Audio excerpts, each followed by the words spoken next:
सर्वजण रक्त तपासणी करूया. सिकलसेल आजारावर नियंत्रण मिळवूया. सर्वजण रक्त तपासणी करूया. सिकलसेल आजारावर नियंत्रण मिळवूया. सर्वजण रक्त तपासणी करूया. सिकलसेल आजारावर नियंत्रण मिळवूया. धन्यवाद.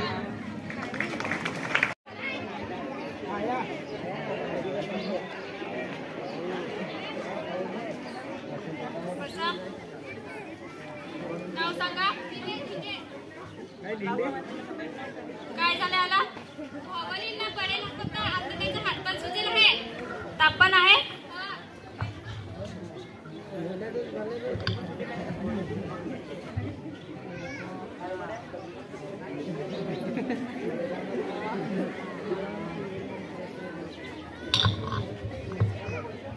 हाताला सूज आहे तर तुम्हाला एक्सरे काढावा लागेल. मी चिठ्ठी लिहून देते. दानूला जाऊन काढून घेऊन या आणि मला दाखवा. मी गोळ्या देते त्याने हात दुखायचा थांबेल.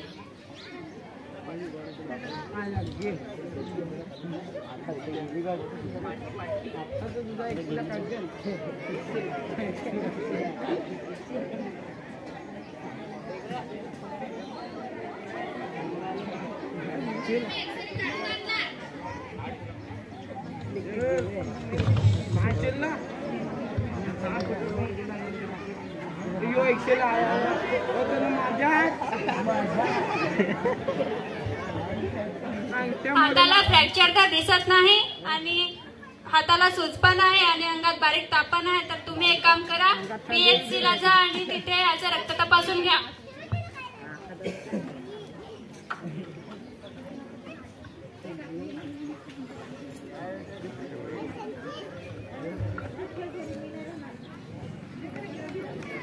बसा. काय झालं?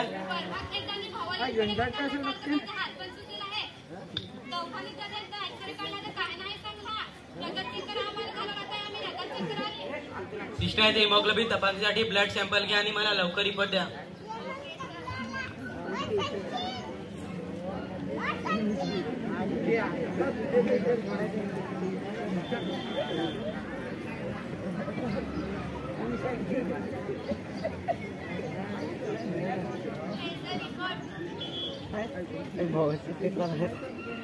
हे बघा, याचे हिमोग्लोबिन खूप कमी आहे. मला दुसरी पण टेस्ट करायला लागेल. सिस्टर, याचं ब्लड सॅम्पल घ्या आणि सिकल सेल टेस्ट साठी पाठवा.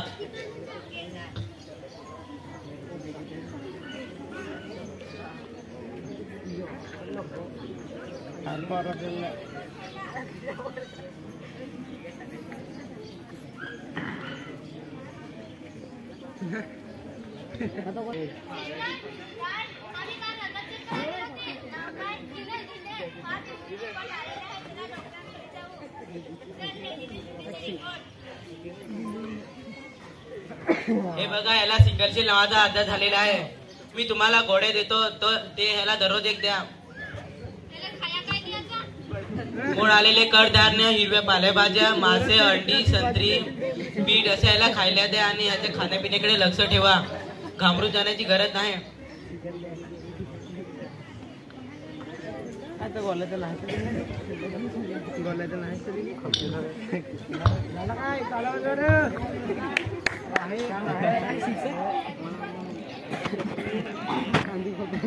तुमचे वाकडा सावरलं.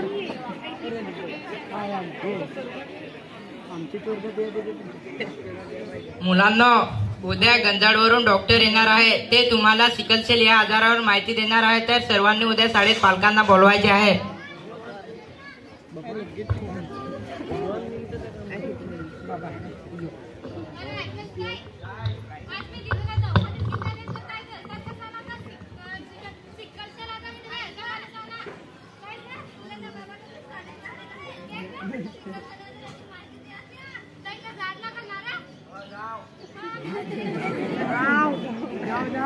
दिवस तिसरा, सर्व पालक शाळेमध्ये येतात.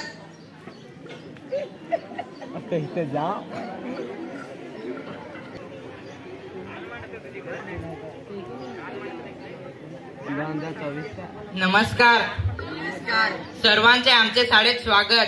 आज दिनांक 19 जून 2024 रोजी राष्ट्रीय सिकल सेल आजाराबाबत जागरूकता दिवस साजरा करण्यासाठी आपण इथे एकत्र जमलेलो आहोत. सिकलसेल हा एक अनुवंशिक आजार आहे, म्हणजे आई वडिलांना असेल तर तो त्यांच्या मुलांना होतो. म्हणूनच या आजाराबाबत माहिती देण्यासाठी डॉक्टर वरठा उपस्थित आहे. मी डॉक्टरांना विनंती करतो की त्यांनी सर्वांना मार्गदर्शन करावे.